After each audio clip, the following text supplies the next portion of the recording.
Bapak Ibu yang dimuliakan Allah, oleh sebab itu solusi penyelesaian umat ini hanya satu.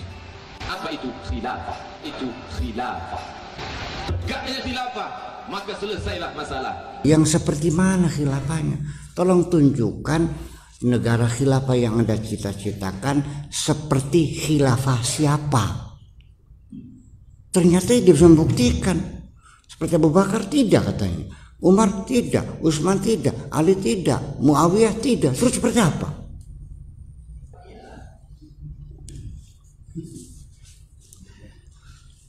Khilafah begini. Kita ngomong jadi yang ngaprak-ngaprak tegang khilafah gimana? Gara-gara kamu sudahlah. Nun, iya zamanya. Ya beginilah. Nabi Muhammad itu ketika meninggal dunia, para sahabat besar paham nggak sistem negara yang dipesan Rasul ada nggak? Yang nggak ada aja. Yang mereka perang saudara aja, berebut, saling bunuh membunuh sampai sekarang. Berarti kan nggak ada sistem. Abu Bakar kan berdasarkan takwil, diangkatnya Abu Bakar jadi khalifah karena takwil.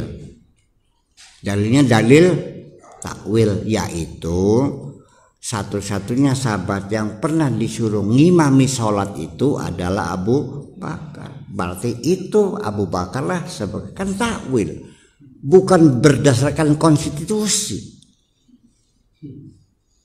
bukan berdasarkan undang-undang dasar. Nggak ada undang-undang dasarnya. Sudah, setelah Abu Bakar pada Utsman. Cara pemilihannya gimana?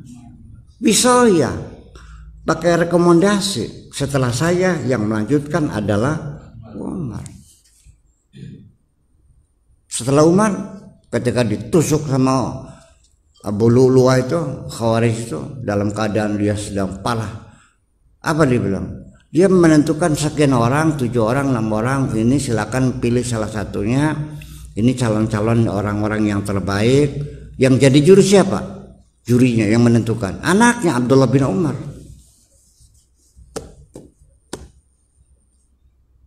Terpilihlah Utsman. Utsman sampai Ali, lain lagi. Setelah Ali jatuh terbunuh, anaknya dibunuh, jadi kerajaan diktator lagi Muawiyah. Jadi yang mana? Dari situ kita harus menyimpulkan bahwa Islam tidak menentukan sistem pemerintahan, tidak. Percaya nggak? Gak ada. Ya kalau ada, ya para sahabat lah yang paling paham daripada kamu mah. Iya dong, yang mengenal sendiri kok. Jadi menurut saya mah, yang penting mah bukan formalitas bentuk negara Islamnya. Karena yang Islam itu yang paling penting 2, keadilan sosial dan supremasi hukum. Mau berbentuk kerajaan, kesultanan, ya kan, mau republik, mau presidensial, mau parlementer, terserah itu mah. Yang penting keadilan sosial dan supremasi hukum. Itu aja, kok susah banget sih. Daripada kamu sibuk-sibuk khilaf segala macam, yuk kita berjuang bagaimana menegakkan supremasi hukum dan keadilan sosial untuk seluruh bangsa Indonesia, bukan untuk satu golongan. Enak gak kalau begitu tuh? Ya sudah, tak ujung-ujungnya apa sih? Ya nggak bisa. Dan sekarang kita tidak bisa sendirian. Ini dunia sudah menyatu. Kita melanggar HAM saja dunia geger semuanya. Kiranya apa sih? Iya kan? Polisi nangkep orang salah aja udah geger kemana-mana. Iya, gimana lagi? Nah itu. Jadi ya seperti itulah kira-kira.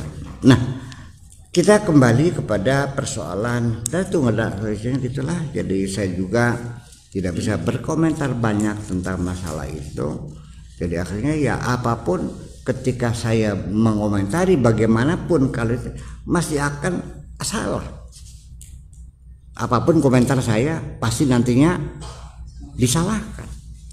Kalau tidak yang menyalahkan, itu yang menyalahkan. Karena 2 orang lagi bertengkar, ketika saya berpendapat apapun jadi salah semua. Shalom, salam sejahtera bagi kita semua. Om Swastiastu, Namo Buddhaya, salam kebajikan. Dan demikianlah cuplikan videonya saudara-saudara sekalian. Ada penjelasan dari Ustadz Abdul Somad dan juga penjelasan dari Kiai Haji Buya Syakur. Dan memang beberapa waktu yang lalu penjelasan dari Ustadz Abdul Somad itu cukup viral ataupun ramai diperbincangkan di media sosial. Namun demikian juga dengan penjelasan dari Pak Kiai Haji Buya Syakur.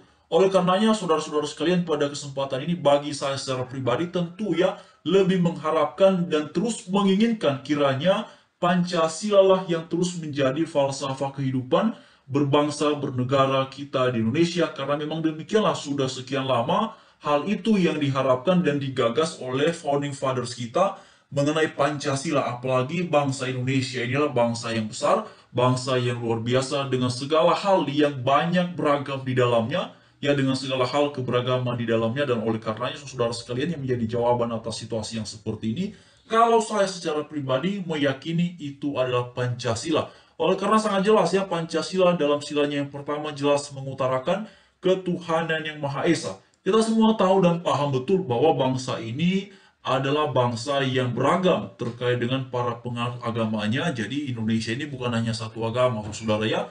Ada banyak agama yang diakui oleh bangsa kita Indonesia, dan itulah yang kemudian juga tercantum sempurna dalam Pancasila, terutama di silanya yang pertama adalah ketuhanan yang Maha Esa. Jadi tiap-tiap orang ya boleh bertuhan dengan cara, dengan pendekatannya yang masing-masing. Karena itulah bangsa Indonesia ini bukan hanya ada satu agama, tetapi terdiri dari beberapa agama. Karena itu jugalah Indonesia bukan negara agama, tetapi negara yang beragama.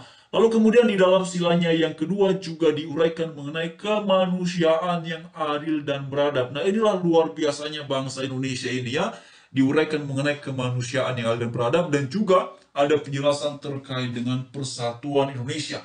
Oleh karena bangsa Indonesia adalah bangsa yang beragam, bangsa yang kaya akan pulau, kaya akan suku, kaya akan bahasa, ya termasuk dalam hal keberagaman beragama. Oleh karenanya Pancasila dalam silanya yang ketiga secara jelas menguraikan mengenai persatuan Indonesia. Saudara-saudara sekalian, secara sederhana kenapa sila ketiga itu menguraikan mengenai persatuan Indonesia? Ya karena bangsa Indonesia inilah bangsa yang beragam. Jadi dikatakan dalam konteks keberagaman inilah kemudian ada persatuan. Dan yang menariknya, sila ketiga dari Pancasila ini tidak berupaya menyamakan ya. Tidak ada penegasan mengenai menyamakan, tetapi mempersatukan. Nah, ini yang luar biasa, saudara-saudara sekalian. Karena itulah tadi di awal saya menyampaikan bahwa saya secara pribadi meyakini bahwa Pancasila lah yang menjadi jawaban, yang menjadi solusi atas keberagaman yang ada di bangsa kita di Indonesia hari ini. Lalu mengenai penjelasan dari Ustadz Abdul Somad dan juga penjelasan dari Kiai Haji Buya Syakur, ya karena memang ini terkait dengan cara pandang beragama saudara semuanya. Kalau saya secara pribadi mengembalikan itu kepada mereka ya, baik itu kepada Abdul Somad terkait dengan penjelasannya, dan juga terkait dengan penjelasan dari Kiai Haji Buya Syakur. Namun memang menarik sekali penjelasan dari Kiai Haji Buya Syakur yang berbicara mengenai topik-topik yang tadi sudah kita lihat dalam cuplikan videonya. Jadi saya secara pribadi melihat bahwa Pak Kiai Haji Buya Syakur ini adalah orang yang sangat terbuka ya, dalam hal berpikir, terutama Bapak Ibu semuanya, saudara-saudara sekalian, gagasan dan cara berpikir seperti yang tadi disampaikan oleh Pak Buya Syakur ataupun Kiai Haji Buya Syakur adalah cara berpikir yang memang sangat cocok ya dengan kehidupan keberagaman yang ada di bangsa kita di Indonesia ini. Karena lagi-lagi saya mau sampaikan bahwa bangsa ini bukan bangsa satu agama ya, bukan bangsa yang menganut satu agama, dan juga bukan negara agama, tetapi bangsa dan negara yang beragama. Nah, itu dia saudara ya. Bahkan saudara sekalian, terkait dengan pernyataan dari Ustadz Abdul Somad itu ya, seperti yang saudara perhatikan itu ada ya beberapa pemberitaan yang menguraikan terkait dengan hal seperti itu. Tapi oke lah, itu kembali ya kepada Ustadz Abdul Somad terkait dengan penjelasannya itu. Namun sekali lagi saya mau sampaikan bahwa tentu sebagai generasi bangsa ya, kita mengharapkan, dan saya secara pribadi mengharapkan ya agar kiranya Pancasila lah yang terus tegak di bangsa kita di Indonesia ini. Selain daripada itu, saudara-saudara sekalian, sebenarnya beberapa waktu belakangan hal yang juga kerap kali menjadi viral dan ramai di media sosial ini adalah mengenai intoleran. Nah, kalau kita berbicara mengenai intoleran ini, memang sampai saat ini ataupun sejauh ini yang kerap kali kita lihat perwujudannya adalah dalam tindakan pelarangan hingga pembubaran kegiatan peribadatan, dan biasanya yang kerap kali menjadi korban atas tindakan-tindakan intoleran ini adalah orang-orang yang beragama Kristen. Seperti beberapa waktu yang lalu, ada satu gedung yang sedang dibangun, lalu kemudian dirusak oleh kelompok warga, dan gedung itu ternyata saudara semuanya adalah gedung gereja yang sedang dibangun. Bahkan beberapa waktu yang lalu juga, bahkan ini sebenarnya sudah terjadi di beberapa daerah, ya ada pembubaran ibadah orang Kristen, ada pelarangan ibadah orang Kristen, bahkan juga ada penolakan pendirian tempat-tempat peribadatan orang Kristen. Bahkan lebih luar biasanya, saudara sekalian, beberapa waktu yang lalu itu juga ramai sekali yang mengenai satu tempat yang diupayakan disewa oleh orang-orang yang beragama Kristen untuk dipakai sebagai tempat peribadatan, dan itu ternyata juga mendapatkan penolakan dari kelompok-kelompok yang menamakan diri adalah kelompok warga. Nah, itu dia saudara ya. Ya, jadi komentar-komentar yang ada di hadapan saudara itu adalah komentar dari beberapa netizen ya. Komentar mereka terkait dengan penjelasan dari Kiai Haji Buya Syakur ya. Memang banyak juga ya penggemar dari Pak Kiai Haji Buya Syakur ini yang mengapresiasi dan sangat salut ya dengan pemikiran-pemikirannya. Jadi saudara semuanya, memang kalau kita sudah masuk ke ruang publik ini ya pada akhirnya akan banyak komentar ya, akan banyak penjelasan, akan banyak respon, dan saya pikir itu hal yang sangat lumrah sekali ya di demokrasi kita di Indonesia ini. Tetapi yang paling penting adalah ya kita terus kiranya bersuara dan terus mendukung untuk terus tegaknya Pancasila di bangsa kita di Indonesia ya, sebagai solusi satu-satunya dan yang paling relevan adalah Pancasila, karena bangsa ini adalah bangsa yang di dalamnya ada keberagaman, baik itu keberagaman suku, keberagaman bahasa, keberagaman budaya, dan juga keberagaman agama. Siapa yang bisa mempersatukannya ataupun apa yang bisa mempersatukannya, bukan menyamakannya. Jadi saudara semua, ini perlu digarisbawahi ya, mempersatukan bukan menyamakan. Dan itu jelas dalam Pancasila, di silanya yang ketiga, Persatuan Indonesia. Dan karena itulah saya meyakini itulah yang paling cocok untuk bangsa kita, bangsa Indonesia, sebagaimana yang juga sudah digagas ya oleh founding fathers kita. Terima kasih. Demikian untuk sesi ini. Tuhan memberkati, menyertai kita semuanya. Salam toleransi, salam Pancasila.